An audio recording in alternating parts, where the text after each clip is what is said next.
Unya ay isa ka bulan na arami sa lawod, gapuyo.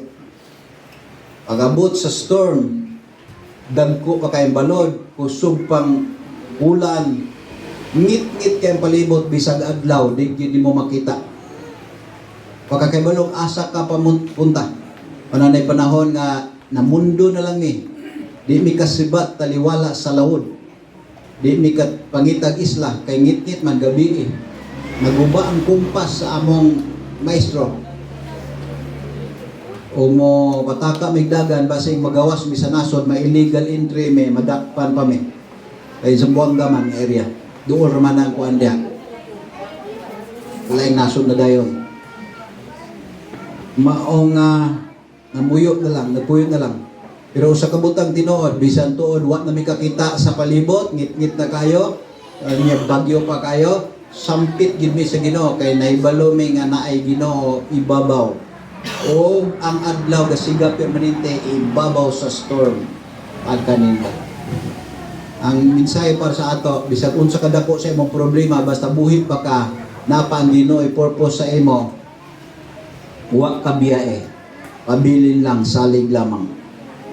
Okay, di ta magdugay ato dayon ta sa pulong sa Ginoo. Arita diri sa Hagay chapter 1. Hagay chapter 1. Okay, atong dungan nagbasa ang verse 13, manindog ta. Aging pagtahod sa pulong sa Ginoo. Hagay chapter 1. Duha lang ni ka chapter ning sulat ni Hagay. Morning usa ni siya sa gitawag minor prophet sa Bible. Duha man ni ka kind of prophet sa Bible, na major prophets, na minor prophets. Parihara na sila power, parihara na sila mga alagad sa Ginoo, gigamit sa Ginoo. Gitawag lang major prophets ang uban kay daghan kaayo sila gisulat. Ang mga minor prophets kay tagsa ka chapter, tagura ka chapter, mugbo ra kayong sulat, kaya nga gitawag sila og minor prophets, pero pareha ra silang spokesperson sa Ginoo, mouthpiece of God. Okay, so dito madugay, Hagay chapter 1 verse 13, atong pagadungan nagbasa, ready, go. Then spake Haggai, the Lord's messenger, in the Lord's message unto the people, saying, I am with you, saith the Lord. Magpresenta balaan ng mga Dios, dalaygon ka. Amahan nga balaan, amo kang gipasalamatan gidaig, bisan pa sa nanaguna nga mga mensahe pinaagi sa mga awit. Ang imong hilabihan kadakong pagtagad o paghigugman namo, dili ka bayrag sa lapi ni bulawan. Mo hinungdan nga ang among mahimo is the best thing we can do in response, Ginoo, in response sa imong faithfulness o maayo mao nga nangalagad minimo nian mi karon gibiyaan namong balay, gibiyaan mga negosyo, trabaho kay simbahon kana mga maminaw mi sa imong pulong. Lord, pasaylo amis tanang pagalimatarong tagaay mi Ginoo og kaalam nga magpabilin nimo, musalig nimo taliwala sa mangit-ngit nga mga pagsabot usahay sa mga problema nga among ma-encounter. Salamat bisan sa bagyo ang adlaw wala mo piyong kanunay gasiga ibabaw niini. O salamat, you are in control and we are your people, therefore Ginoo kami kanunay masaligon. Dalaygon ka, you are great, gamita ubos mga alagad, Holy Spirit, and speaker one's heart, glorify your name. In Jesus' name I pray. Amen. Okay, makapaglingkod. So, ingon pa din ingon pa din unyas, misulti si Hagay ang mensahero sa Ginoo diha sa mensahe sa Ginoo ngadto sa mga tao nga nagaingon, ako uban kaninyo nag-ingon ang Ginoo. Okay, so si Hagay mensahero lang sa Ginoo, preacher, magwawali lang siya, pero ang iyang giwali, ang message niya, message sa Ginoo. So then spake Haggai, the Lord's messenger, in the Lord's message unto the people, saying, I am with you, saith the Lord. Ang atong isgutan is about the Lord's message to His people. Walay libro sa Bible nga directly gi-address nato sa sapang dalaga. Bisan word nga sapang dalaga o bisan word na lang Pilipinas, dili wala na record sa Bible. Pero ingon nga mga believers sa Dios, ang application ani ang atong kuhaon because kita ang rason nga nung gipreserba ni sa Ginoo. Ingon sa naisulat, God's truth is preserved to all generations. Apil ta nga kaliwatan nga hinungdan gipreserba sa Ginoo iyang pulong. Nga tungod ni ini, tungod ra gid ani hinungdan, nahimo ta magtotoo sa Dios bisan wa ta kakita. Misalig, milaom ug midawat sa iyang kaluwasan. Okay? So the Lord's message to His people, usbon ako, ang application ra gyud ato ani kay kini gi-address sa mga magtotoo sa Ginoo. Primarily ngadto sa Israel. Okay? So, this message of the Lord exposes the believer's present conditions, why and how. Ibig sabihin, ang condition sa iyang mga katawan na sila sa dakong kalibog o problema during the time. So, gipasabot sila sa Ginoo sa iyang message. And then, unsaon nga mapalingkawas sila sa ilang present struggles during the time. Okay, 3 things to consider in connection sa itong topic, the Lord's message to His people. Number 1, His comment. Ang komento sa Ginoo. Number 2, His commandment. And then, number 3, His commitment. Kining tulo, importante ni nga masabda na to kay the same God, the same message, di lang ta pareha o sitting kini naman ta sa church age. Sila naaaning panahon pa ni sila sa balaod pero the same message. Okay? So balikan na to. The Lord's message to His people. Number 1 na message, His comment. Ang iyang komento. Ibig sabihin, sentimento. Ibig sabihin, iyang mga ika-istorya, may tungod sa iya ang katawhan. Una, ipakita dire ang ilang mga reasoning. Matod pa sa isa ka lawyer, kaya nga pinatupad ang batas because man is rational. Ibig sabihin, bisag saan mga tarungan yun. O wala balaod diyang iladlad, di gin surrender. Bisag saan mga tarungan yun, di gikahutag, pangatarungan.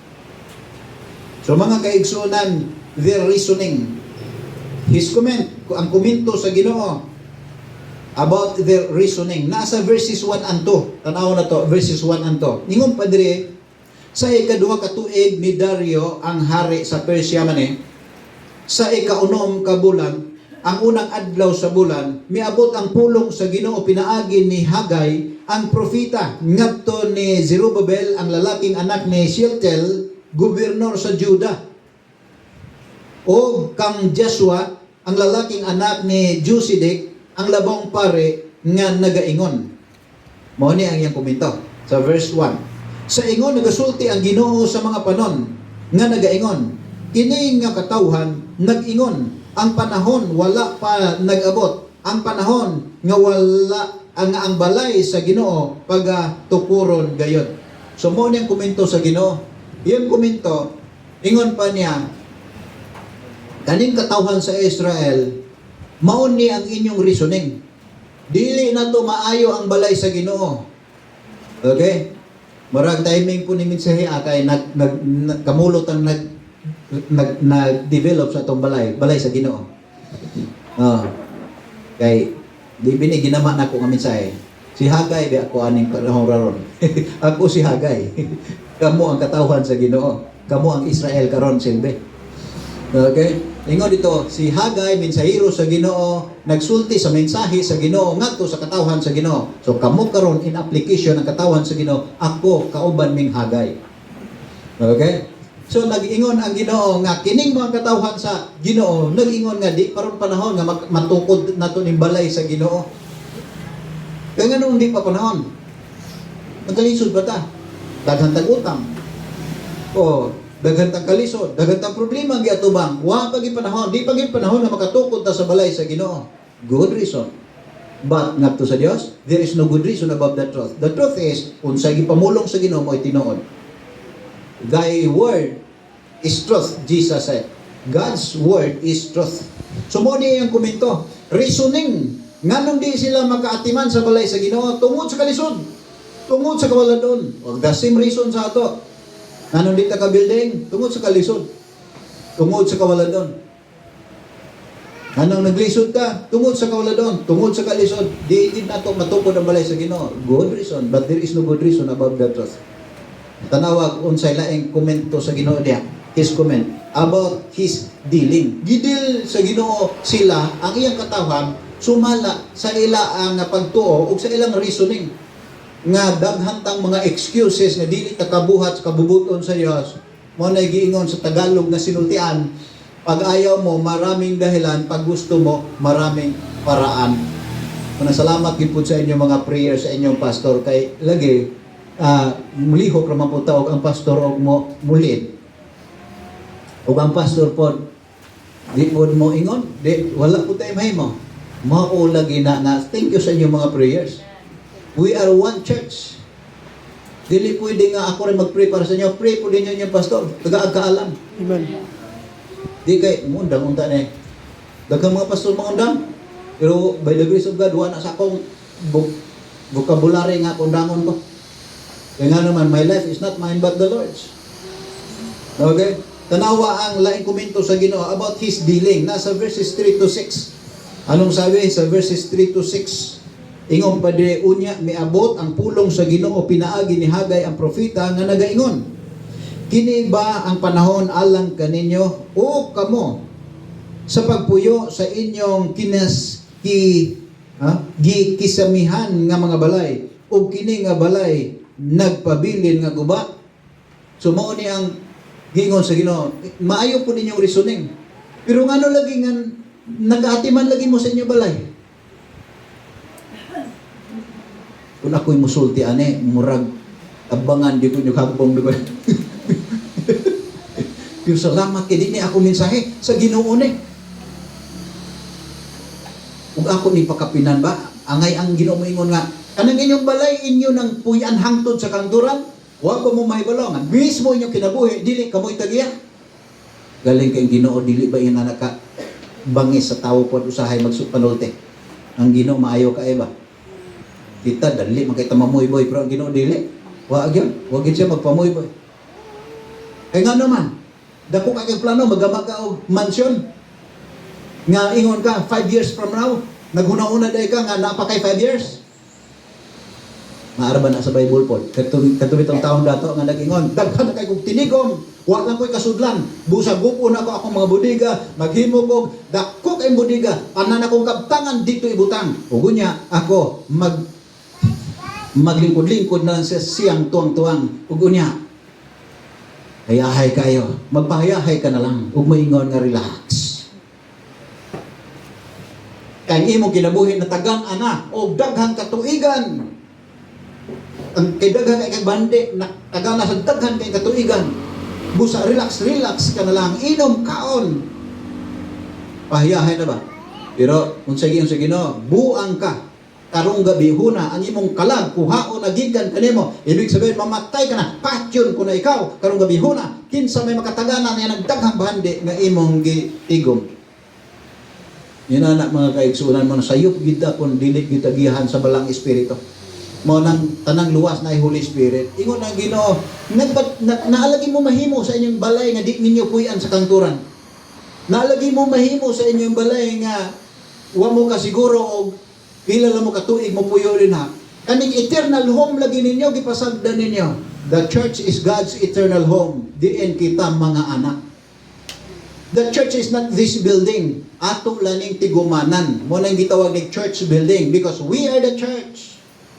Kita ang tinuod nga templo, mga kaigsuonan. Kanang templo nga mga inaning gitiguman na to, tigumanan lang ni sa tinuod nga mga templo. Kita ang tinuod nga templo sa balaang espiritu. Ang Dios na puyo dinhi kanato pinaagi sa Holy Spirit. Tanawa unsa pay comment sa Ginoo dire? Naa sa verse kay napabayaan pagguba pero nabisi lagi sila pa sa ilang mga balay og renovate pag-ayo ipang kisamihan. Ingon po dayon kaya ana wagani ko ato pastor niya kisami na punon. Adi man pud ikaw giingnan ani. Application ra man ni ato. Ang giingnan ay directly ang Israel man. Application lang ning ato. Now say the busy ta sa aon say ato pero sa bulaton sa Ginoo wa na ta mabisi labi na sa iyang balay. Kaya nga naman ang balay sa Ginoo ga represent ni sa ngalan sa Ginoo. Ga-represent ni nato mismo. O, mailhan ka pinagi sa imong balay o sa atong tigumanan kina may signboard yan na. Tanawa in verse 5, ingon pa niya, busa karon sa ingon nagasulti ang Ginoo sa mga panon, hinuktoki ang inyong mga dalan. Number 6, kamo mipugas og daghan og nagdala og diutay. Tanawa ra, mas daghan kahago gamay ra ginansya. Ingon pa niya dili, kamo nagkaon apan kamo wala natagbaw. Kamo nag-inom apan kamo wala napuno sa mainom. Kamo nagbisti kaninyo apan walay kainit. Ug siya nga nagadawat og suhol, nagadawat sa suhol aron ibutang ni aron sa pagbutang niini ngadto sa bag nga may mga buslot. Oh, ang Ginoo practical kayo. Simple naman kayo ng istorya sa Ginoo. Very simple. Arita sa verse 9 dito. 9 to 11. Tingnan natin. No. Masabot kayo na ito ni. Binisya, kayo ni. Ngayon pa sa verse 9. Kamo nangita sa daghan o tanawa, jutay ang giabot. Muna usahay mo, tuon na lang ang Kristohanon o swerte di malas. Walay swerte di malas. God is in control over all things. Sa unbeliever lang, gidimalas tanay o giswerte tanay sa unbeliever na. Pero sa Ginoo, kontrolado niya ang tanan. Matod pa di, ug sa diha nga kamo midala niini sa balay, ako mihuyop sa ibabaw niini. Ngano, nagaingon ang Ginoo sa mga panon, tungod sa akong balay nga guba, ug kamo, nagdagan ang matag tao ngadto sa iyang kaugalingon nga balay. Nakita ni mo na, mga bughog gid ang Ginoo, basta lahi ang atong amo. Bisan pagwa tay Diyos-Diyos, pero kung ang atong kaugalingon na maoy nahimong Diyos-Diyos, grabe yun. Murara po na Santo Niño gihapon. Wala lagi tayo Santo Niño, pero ang atong kaugalingon maoy atong gisunod kung sa iyang gusto. Ang gusto sa Ginoo, gipabayaan na to. Lug ang balay sa Ginoo, kay part naman na sa atong pagiging Kristiyano talaga. Nga mapabayaan, nga duha man ang atong kinabuhi, duha mo na itong balay. Temporaring balay, mo na atong gitulugan. Eternal nga balay, mo na ang atong gisimbahan. Kay kining panagtigom na to, mauman ni ang mga anak sa Dios, mauman po ni atong kauban sa langit unya. Naapatay igsuon sa unod, nga dili mauyog na to sa langit, kung wa sila mga luwas. Pero kanay, mao gini eternal na to mga igsuon. Tanawa, dili sa verse 10, busa ang langit, ibabaw kaninyo, mipugong sa yamog, ug ang yuta, mipugong sa iyang bunga. Number 11, ug ako mitawag alang sa usa ka hulaw, nganha sa yuta, ug nganha sa kabukiran, ug nganha sa lugas, ug nganha sa bagong bino, ug nganha sa lana, ug nganha ni anang gipagawas sa yuta, ug nganha sa mga tao, o nganha sa kahayupan, o nganha sa tanang kahago sa mga kamot. Dato pa mga kaigsunan, ang Ginoo ay makapanalangin sa atong trabaho, panarbaho, negosyo, bisan unsay gyatiman sa atong magkamot. Lakip na sa atong kapis kay sa panglawas, lakip na sa atong pagginhawa o sa atong kinabuhi. Mga kaigsunan, paminaw kamo, Christian life is very, tinalan na yung mystery. There are three main things about Christian life, mga kaigsunan, na dapat na itong masabtag maayo. Christian life is about salvation. Kung dili Kristohanon, o dili luwas, di gina Kristohanon sa pagkadaadlaw kasimba. And then number 2, Christian life is about service. Kung wala ka mga lagad, wa yun na-miss nimo ang totoong pagiging Kristiyano. Christian life is not just about salvation, but about service and also about security. The more you serve, the more you become safe. You know what? As far as security is concerned, eternal security. That is about salvation, nga di mawala. And then temporal security, referring to our safety. Samtang may kinabuhi pa nining lawasan. So mo ni makita na ito mga kaigsunan, ang mensahe sa Ginoo sa iyang katawhan kaniadto, the same message sa ato karon. I believe, why kalainan? Kaya kung naa sa templo, naa tay church building. Kung naa sila tigumanan, naatay tigumanan. Kung katawhan sila sa Dios, the same kita katawhan sa Dios. Ang nindot pa, gitawag pa kitag mga anak sa Dios. Di matamay ni, di mahamay-hamay ang atong kahimtang. Kung naa sila pulong sa Dios, naatay Biblia, gipreserba sa Ginoo. Okay? So, ikaduhang butang we have to consider about the Lord's message to His people, not just His comment. Number 2, His commandment. Naa siya sugo. Not commandments, commandment. Daghan commandments ang Ginoo, but what we are talking about is commandment, singular. Unsa man na? Because the subject here is about building, igumanan, tanawa, sa verses 7 and 8. Unsa gingon? Sa ingon nagasulti ang Ginoo sa mga panon, hinuktoki ang inyong mga dalan. Okay? Number 8. Ingon pa dire, tungas ngadto sa bukid o pagdala og kahoy ug tukura ang balay ug ako mahimuot diha niini ug ako pagahimayaon nagaingon ang Ginoo. Sugo gid sa Ginoo, tukura ang akong balay, tukuron yun. So ko gid ang Ginoo nga mabisita sa atong kaugalingon, pero ang balay sa Ginoo ato lang pasagdan. Kung ikaw luwas ug ang Ginoo gadugang nimo sa church, because the Bible says, and the Lord added to the church daily, such as should be said. In other words, ang ating pagiging totoong member sa church ay Ginoo mo ay nagdugang na to. Sa ato pa, kabahin kita din na. Ug ang atong kabisi, tama lang sa atong gagalingon, di ta manggilabot sa balay sa Ginoo, manubag kita sa Ginoo. Bisan karon na naay minsay ang Ginoo. Bisan unsa ko kuno to paningkamot, huypon sa Ginoo nga atong mga abot. Usay sa hospital maabot, taas kayong. Tu ang hospital ni Hunong.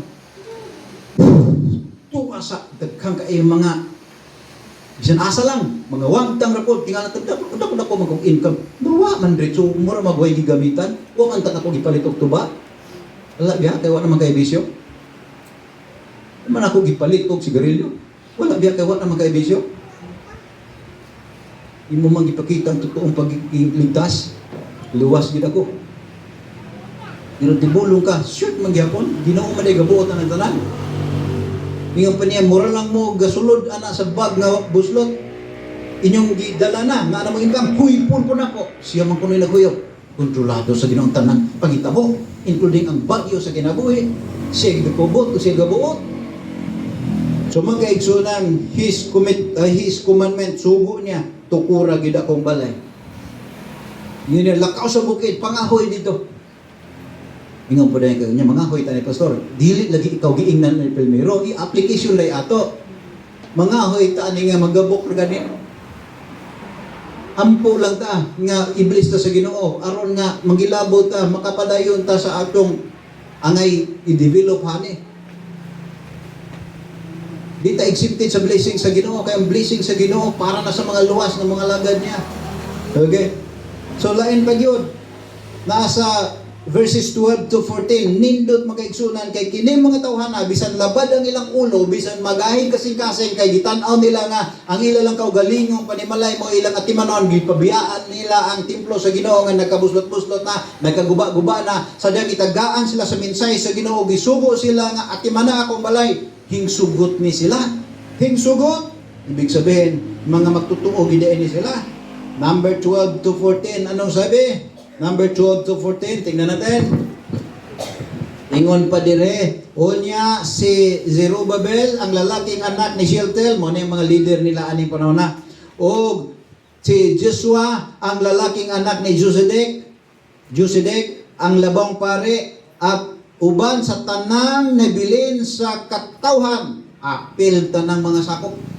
Ingon pa dito, mituman sa tingog sa Ginoo nga ilang Dios. Naagi pagkamasinugtanon. Many times ta mapakyas, many times ta nga usay murag makasupak sa Ginoo, di kay mura kasupak yon. Pero kung luwas ta tinuod ug nakasabot ka, mangayo lang daig sure, dayon mo nagingon nga revive us again. Natay awit nga revive us again. Ibig sabihin, ayaw hunong, ayaw undang, padayon lang. Tanawa, ning ubay sila sa pulong sa Ginoo. Ning ubay. Ingon pituog sa mga pulong ni Hagay ang propeta. Ingon nga gipadala kaniya sa Ginoo nga ilang Dios ug ang katawhan nahadlok sa tubangan sa Ginoo. Aning kahadlok din yung kaigsunan, this is reverential fear. Ibig sabihin, pag-honor, pagtahod, misugot sa Ginoo, kay nintahod sila sa Ginoo. Oh, nintahod.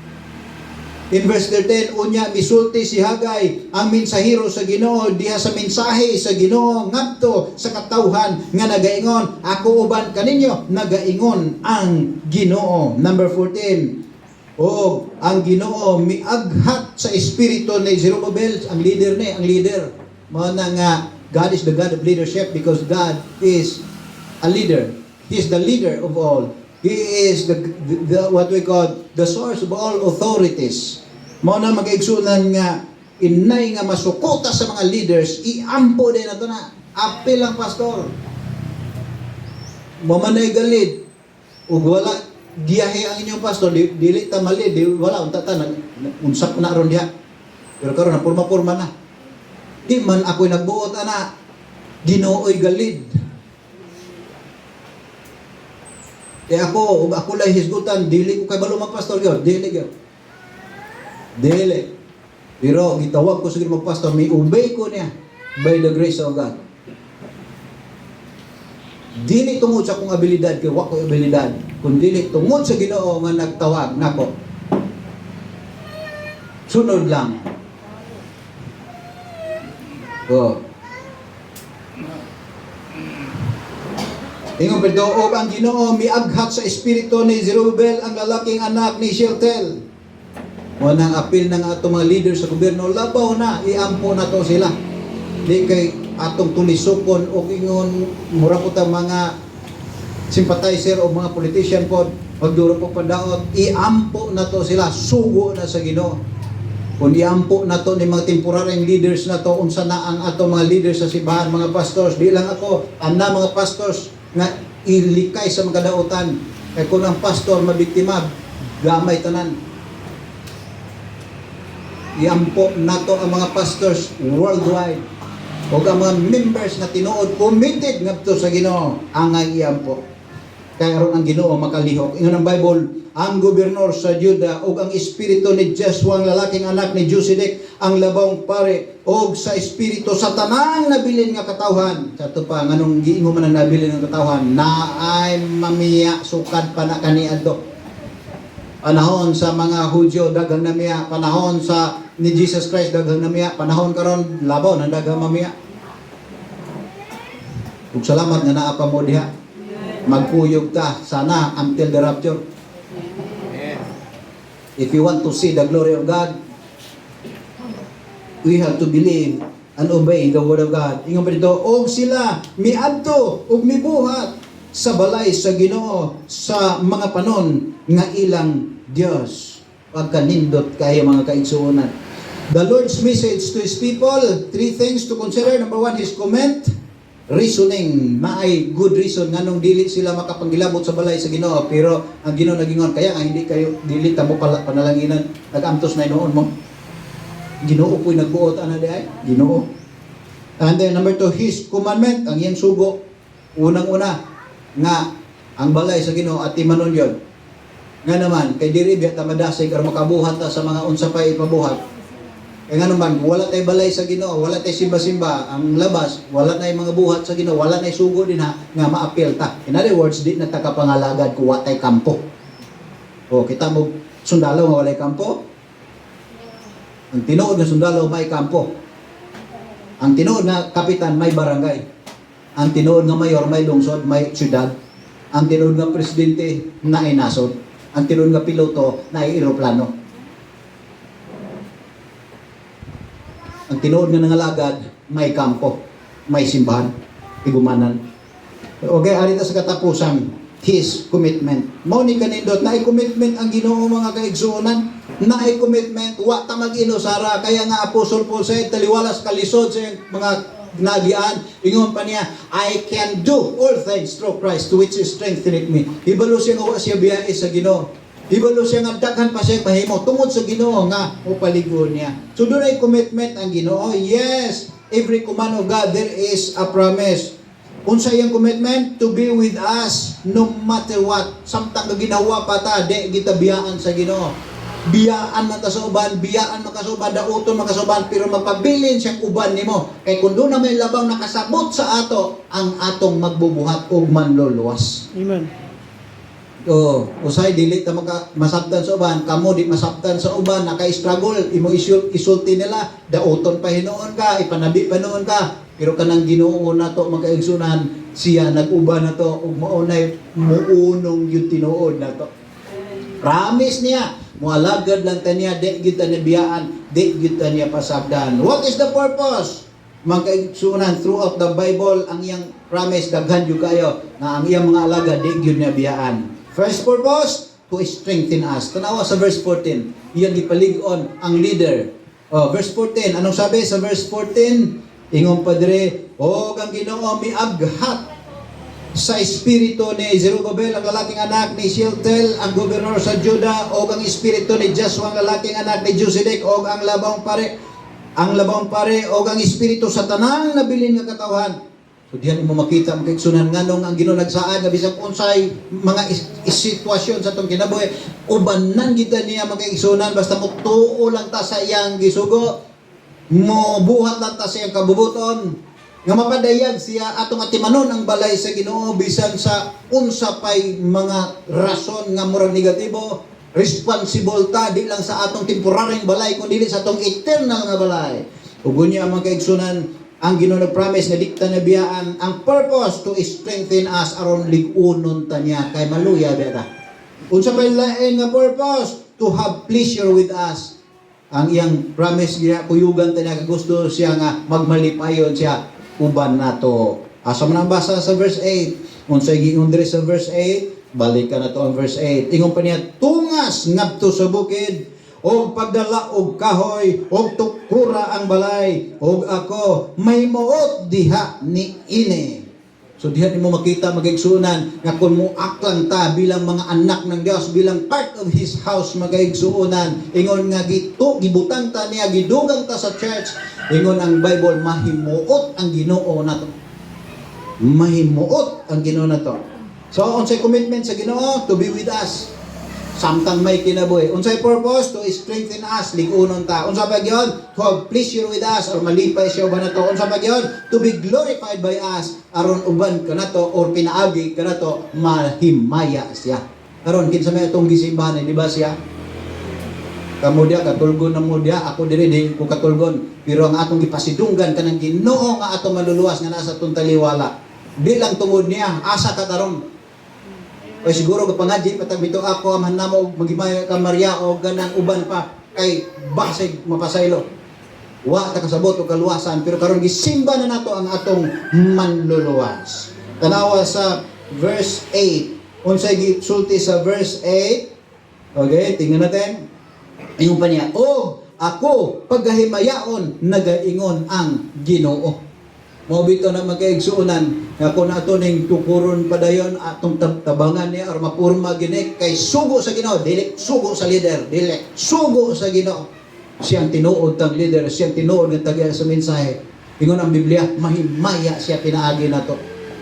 Pinaagi ani mapadayag ang iya ang gitawag greatness with us. Ingon ang Bible, let your light so shine before men that they may see your good works and glorify your Father which is in heaven. Ibig sabihin, mga kaigsunan, sila makakita sa mga kaibulong ang buhat sa Dios. Ugo niya, yun ang Bible, maghimaya sila sa atong amahan nga ato sa langit. So kung pandayon man nato kining balay nga temporary, unsa na ka kining balay nga tinuod kita. Sa ato pa, labong akati ang imong kinabuhi. Biyain na ninyo ng mga sala. Kung hantod karon mamayi, pamuundangi na aron di mga daot. Kartong manglaki pa, undangi aron di mga daot. Pag minyog tarong kung ganahan, kay kabubuton sa Ginoo magminyog tarong ang tao. Ayaw pagpakasala. Undangin ng papanugal, pagbisyo. Undangin na ninyo. Kay walay mamatay ana ikaw ra usab. Sa tanang sayop natong gibuhat, walay laing mo ani, kita ra usab. Undanging pagpakasala. God is holy. He wants us to live holy. Manay gusto sa Ginoo magbalaan ta aron makagamit siya nato aron mahiging ilaw sa mundong ito ug ang mga tao makakita sana maluwas usab sila kay nakakita sa atong kahayag. Unsa pa gyud mga kaigsuonan, last mga kaigsuonan is of course to bless us. Ngano makuyo gid ang Ginoo nato? Ngano di ta nibiyahan aron i-bless ta? Okay. Ayaw na yung tanawang oras. Blessing na ni. Ni anata sa tumoy. Nagisgot ta blessing ko niya. Kaunda mo nakakauli o nakapatay ka. Responsibilidad sometimes kapoy pero maguna-una ka nga nay blessing luyo ni anang tanan. Sa bagyo daw sa laay pero nagtuo ka nga ibabaw sa gapnod sa bagyo ug sa unos nagsigara gyapon ang bidlisiw sa adlaw na one of these days magpakita ra siya. Enjoy ka kasi habang may buhay may pag-asa. Tingnan natin sa chapter 2 sa Haggai chapter 2. Tingnan natin verses 1 to 9 anong sabi? Ingon dire sa ika-7 ka bulan sa ikakauhaan o usa ka adlaw sa bulan miabot na pod ang pulong sa Ginoo pinaagi ni propeta Haggai nga nagaingon sulti ngadto ni Zerubbabel ang lalakang anak ni Shealtiel. Okay, ingon pa niya ang gobernador sa Juda og ni Joshua nagi siya assistant pastor naagi makasunglid o unsay pay paandin general service etc. Naagi mo assist ingon pa ni Drio ang labang pare ug sa nabilin nga katawhan nga nagaingon kinsa ba ang nahabilin kaninyo nga nakakita ni ini nga balay diha sa iyang unang himaya kaniadto ug unya ang inyong ug unsa ang inyong pananaw ni ini karon dili ba kini sa inyong mga mata sa pagtandi ni ini ingon nga walay kapuslanan tanawa sa verse 4 apan karon pag malig-on o Zerubbabel nagaingon ang Ginoo o pag malig-on o Joshua lalaking anak ni Josedek ang labong pare o paglig-on tanang mga katawhan sa yuta nagaingon ang Ginoo o pagbuhat kay ako uban kaninyo nagaingon ang Ginoo sa mga panon ninduta kayo ubanan ta sa Ginoo safety yung kayo ta on the more we serve God mga kaigsunan the more we become safe. In verse 5 sumala ngadto sa pulong nga akong pakigsabot kaninyo sa diha nga kamo migawas gikan sa Ehipto sa ingon ang akong espiritu nagapabilin diha kaninyo ayaw kamo kahadlok. In verse 6 kay sa ingon nagasulti ang Ginoo sa mga panon sa makausaba sa hamubo nga higayon ug ako muuyog sa kalangitan ug sa kalibutan ug sa dagat ug sa malang nga yuta ug ako muuyog sa tanang kanasuran ug ang tinguha sa tanang kanasuran mo abot ug ako mupuno niini nga balay pinaagi sa himaya nagaingon ang Ginoo sa mga panon.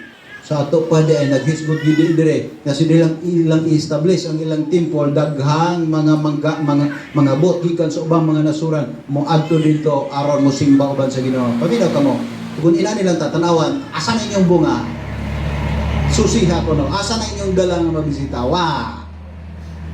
pag-abot sa panahon basig buwag tayo mapakita sa Ginoo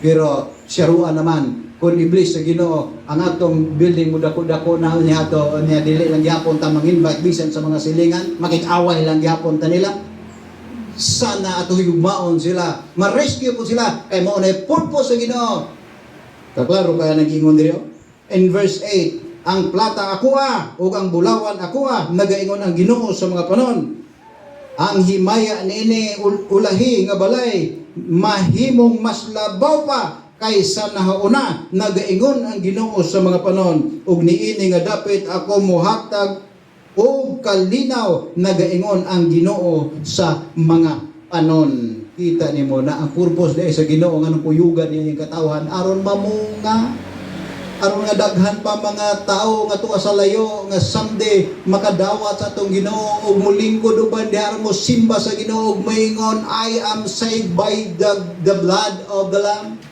I am saved by grace through faith. Buhi pa ko pero naibalo ko mo ato kog langit. Ano sa ato mga Bible studies? Lisod kayo magtudlo dito og godliness og service nga wala sila'y simbahan. Asa sila matudlo diya sa simbahan because the church is God's agency for Christian service. Tanawa sa verse 19 katapusan nga verse nga akong i-share ninyo. Verse 19, dunganan na itong basa sa Binisaya, ayaw ng English. Dito kasabot na. Arit sa Binisaya. Ready, go! Ang binhi ba anaa sa kamalig? Oo. Samtang ang paras o ang kahoy nga igos o ang pomegranada o ang kahoy nga olibo wala pa mamunga. Gikan ini nga adlaw ako mo panalangin kaninyo. Ibig sabihin, wala pa mag-abot, di pa timbungag prutas, wala pa maabot ang mga abot, wala pa maabot ang mga panalangin, pero ang panya sugod karon. Tungod sa inyong gibuhat, nag-ubi mo sa pulo nga akong gisulti ninyo, ako mo panalangin kaninyo. Kato pamgigsunan ka ng mga saad sa Ginoo sa pagpanalangin, mo sunod ra gid na ay verse ana, memoryahon na to. Sige, manindog ta kay atong memoryahon. Memoryahon na to. Ibalo man mo ani, memorize man ninyo tanan. Matthew chapter 6 verse 33, memorize ninyo ang tanan. Ready? Memorize. But seek ye first the kingdom of God and His righteousness, and all these things shall be added unto you. Idugang ragidi ay na. Mano nakasugod naman tao. Karong katapusan Sunday, kano sa katapusan Sunday? Karon na Sunday, di pa? Karon na katapusan. Sunod Sunday. Sunod pa di ay? Sunod ang paraga. Kung sa kata, 21 taron, Aldi. Sunod Sunday, 28. Mauna ang katapusang bulan. Gaya namin, na ba kamo niya na? Ang akong plates, ang akong commitment, ako na po yata, lipayan ako, oy, inana bang yung gibate, lipay kayo? Uminaw ka mo, damor, ang ginumahimaya sa itong kinabuhi, damor gata iblis sa Ginoo, tuo na lang mo madali. Ang blessing niya sa Diyos, di ni madalag paning kamot na to. Iya gid ni sa Ginoo. He is in control. Siya tag-iya sa tanan. Mag-faithful ka lamang. Have faith in God. Kung committed ang Ginoo nga muuban na to, dapat committed po ta niya. Unsay giingon ni Apostle Paul? But I know whom I have believed, and am persuaded that is able to keep that which I have committed unto him against that day. Ibig sabihin, hantod sa pagbalik sa Ginoo, be committed usab sa pagpangalagad sa Ginoo. Di na to binuangan ng Ginoo, di na to yaga-yagaan ng Ginoo. We are Christ's representative on earth. Jesus said, I am the light of the world. Ako ang kahayag sa kalibutan. Siya nga nagasunod kanako maglakaw sa kahayag, magbaton sa kahayag sa kinabuhi. Usa kita usab ibutang sa imong una nga kita representative ni Jesus. Sana makita si Jesus sa atong kinabuhi. Be committed sa pagpangalagad. Kay ngano, promise sa Ginoo. Di lang kay na isay comment na to o comments gituduan man puta nga hindi pa tapos ang laban, buhatan get involved diha sa balay sa Ginoo. Iyang promise ubanan ta kanunay, ang purpose di kunon ta. Dahil malipay siya, mahimaya siya, i-bless ta. Kinsa ko wa makinahanglan blessing. Usbon ako, tuon na lang ang madali. Ang blessing di ni madala abilidad, di ni madala paningkamot. Di ni madala og kalantip sa panghuna-una og kamaayong laki og maayong bayi. Ang panalangin iya sa Dios. Salvation belongeth unto the Lord. His blessing is upon His people. What we need is believe what the Bible says and obey and see the glory of God. Magawin sa ta bago ta magpray atong awiton